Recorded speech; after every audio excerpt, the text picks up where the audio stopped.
గోదావరిగూడెం village, మండలం మిర్యాలగూడెం, జిల్లా నల్గొండ. మా ఊళ్ళో జరిగే అభివృద్ధి పనుల గురించా, అది మీరు ఏ గురించో మీకు చెప్తే మీరు క్వశ్చన్ చేస్తే నేను ఆన్సర్ చేస్తాను. అయితే ఈ గ్రామంలో బీఆర్ఎస్ పనులు ఏ విధంగా డెవలప్ అవుతుంది మీ గ్రామం? మా ఊళ్ళో బీఆర్ఎస్ తరఫున మాకు భాస్కర్రావు గారు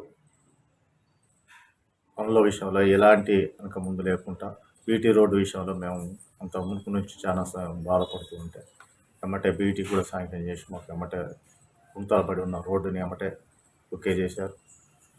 తర్వాత డ్రైనేజ్ వ్యవస్థకు కానీ సీసీ రోడ్లకు కానీ నిధులు కేటాయించారు.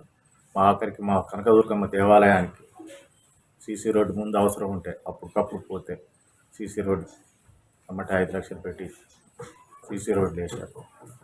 మాకు ఎలాంటి సమస్య లేకుండా భాస్కర్రావు గారు మా విలేజ్కి మంచిగానే చేశారు.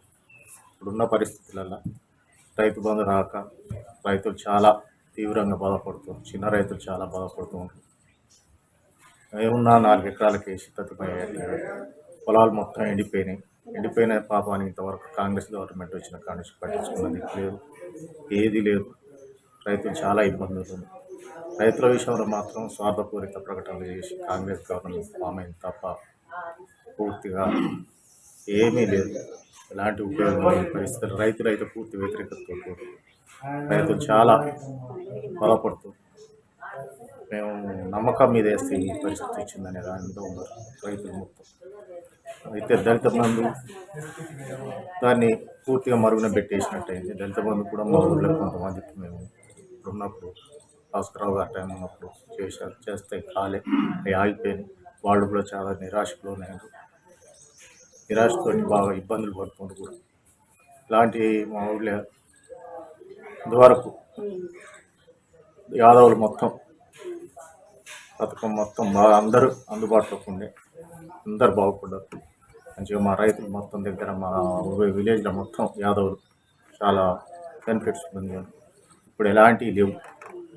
ఎస్సీలకు నిధులు లేవు, ఏవి లేకుంటాయినాయి. ఎస్సీ పథకాలు కూడా అన్నీ మూసేసాం. మరి ఇప్పుడు ఏం పరిస్థితి ఉంటుందో ఈ గవర్నమెంట్ ఏందో ఈ పొలాల గురించి పట్టించుకుని ఇంతవరకు పొలానికి వచ్చి చూసిన వాళ్ళు లేరు. ఒక్కసారి వచ్చి పొలాన్ని పట్టించుకున్న వాళ్ళు లేరు. వచ్చి పరిశీలించిన వాళ్ళు కూడా లేరు. ఒక నాయకులు లేరు, ఒక అధికారులు లేరు, ఎవరూ లేరు. పూర్తిగా డ్రై అయిపోయినాయి. చెరువులైనా డ్రై అయిపోయినాయి, బావులు డ్రై అయిపోయినాయి, అన్నీ అయిపోయి రైతులు కూడా తీవ్ర లోటుకు ఆర్థికంగా చాలా చితికిపోయారు. ఇప్పటి నుంచి కరువు కోరల్లో ఉంది రైతులు. వాళ్ళని రక్షించడానికి, వాళ్ళని చూడటానికి, వాళ్ళని పరిశీలించడానికి అధికారులు కూడా రావట్లేదు. అదే మా బాధ. అయితే టీఆర్ఎస్ పాలనలోనే మేడిగడ్డ కుంగిపోవడం వల్ల రైతులకు మేము సరైనటువంటి వాటర్ అందించలేకపోయిందని చెప్పేసి మంత్రి సీతక్క అన్నది. సరే అండి, మీరు అన్నది సీతక్క అంటే అనొచ్చు, అది ఉత్తర తెలంగాణ. మేడిగడ్డ కానీ ఏది కానీ మాకు మన దక్షిణ తెలంగాణలో మరి సాగర్లో నీరున్నా కూడా దాన్ని వినియోగించుకునే విధంగా ఏదైనా వినియోగించుకోలేకపోయింది. మేడిగడ్డ బ్యారేజ్ కానీ ఇంకో బ్యారేజ్ కానీ ఇంకేది కానీ కుంగిపోతే దాని మీద చర్యలు తీసుకుంటారు. దాని బాధ్యులు ఎవరు అనేది పరిశీలించాలి, దాన్ని పునర్నిర్మించాలి, దాన్ని ప్రభుత్వం కంటిన్యూ చేయాలి. ఏ ప్రభుత్వం చేసిన పని అయినా మనం వ్యతిరేకించడానికి కాదు కదా. మంచి పని మనం స్వాగతించాలి. మంచి పని కానున్నప్పుడు దాన్ని చూసి చేయాలి తప్ప అదొకటి పూసి చూపించి రైతుల్ని పూర్తిగా విస్మరించడం అనేది అది కరెక్ట్ కాదు కదా. అలానే మరి కాళేశ్వరంలో కూడా అవినీతి జరిగింది. 1000 కోట్లు పెట్టిరు కానీ 1 ఎకరం కూడా నీళ్లు పారలేదని చెప్పేసి ప్రతిపక్షాలు అంటున్నాయి సార్. వాళ్ళు అనటమే కానీ రైతుల నుంచి ఎంత వ్యతిరేకత వస్తుందో వాళ్ళకే తెలుస్తుంది. ఇప్పుడు మిషన్ భగీరథ కానీ ఇప్పుడు కాళేశ్వరం ప్రాజెక్ట్ కానీ వచ్చిన రైతులు మొత్తం ఎంత సంతోషంగా ఉందో, ఎన్ని పంటలు పడుతున్నాయో ఉత్తర తెలంగాణ ప్రజలకు పోయి అడిగితే తెలుస్తుంది. పూర్తిగా ప్రముఖులు ఉండే రాజకీయ నాయకులు మాట్లాడుకుంటే కాదు. అది కుంగిందని దాన్ని పూర్తిగా ఆపేసి రైతుల నోట్ల మట్టి కొట్టాలని చూడటం మాకు కరెక్ట్ కాదు.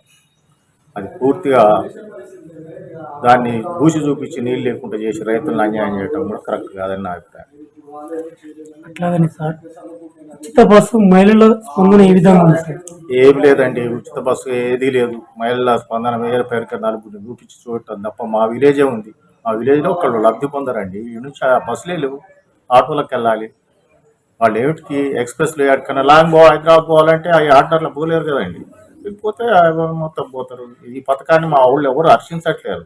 మరి ఇక హర్షించే వాళ్ళు ఎవరో మాకు తెలియదు. వీళ్ళు ఆ పథకం పెట్టి ఈ పథకం వల్ల పెద్ద ఉపయోగం లేని ప్రభుత్వానికి భారం, ఆటో వాళ్లకు ఒక తీరని నష్టం. ఇది తప్ప దీనివల్ల ఉపయోగం లేదు.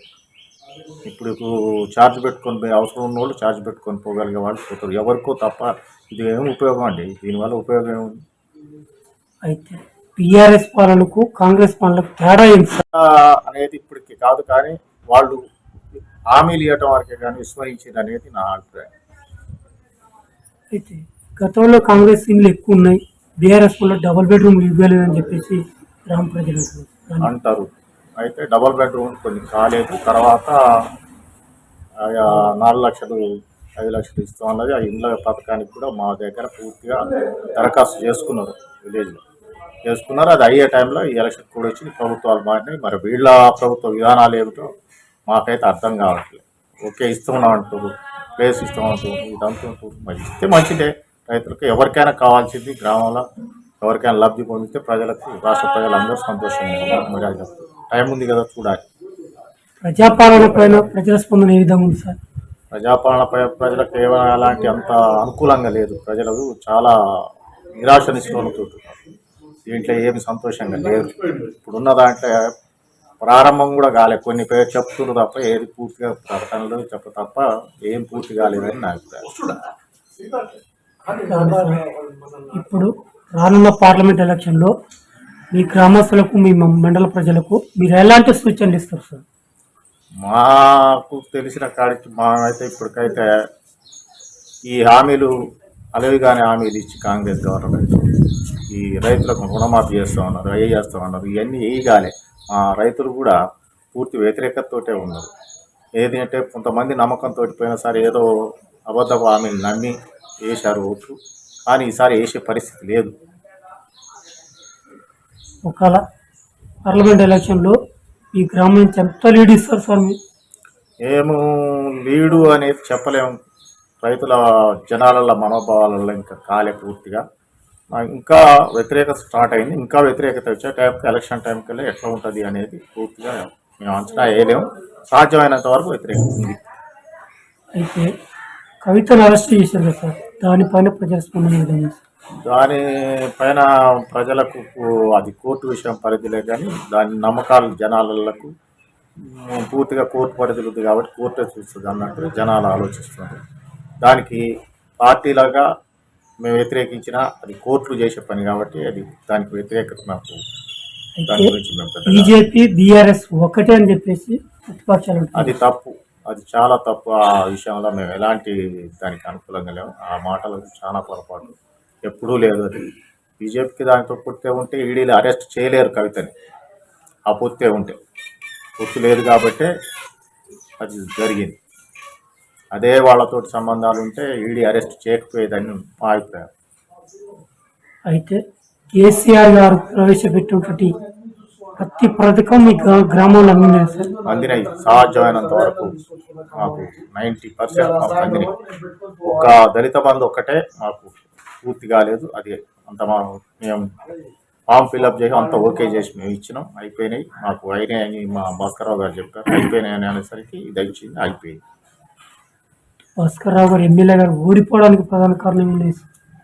2 సార్లు అయినసరికి కొత్తదనాన్ని కాంగ్రెస్ మొత్తం కోరుకున్నట్టే ఆయన విషయంలో కూడా అదే జరిగింది. ప్రజలల్లో ఏదో కొత్తగా అని కొత్త విషయాల కోసం జనాలు కొత్తదనం కోరారు తప్ప ఆయన మీద ఎలాంటి వ్యతిరేక పనులు మాత్రం పూర్తిగా చేసి పెట్టున్నాయి. అయితే కాంగ్రెస్ ప్రవేశపెట్టుంటే 6 గ్యారెంటీలు అమలు అయితే సార్? అవి 6 గ్యారెంటీ అమలు చేస్తే ఇక కాంగ్రెస్ పెద్దగా ఉండదు. వాళ్ళు ఏగా అమలు చేసే పరిస్థితి లేదు, ఉండదు. ఇంకొక మేము మీకు ముందర చెప్పినట్టు 100 రోజులలో ఆ పరిస్థితి 100 రోజులలో పూర్తి వ్యతిరేకత వస్తుంది.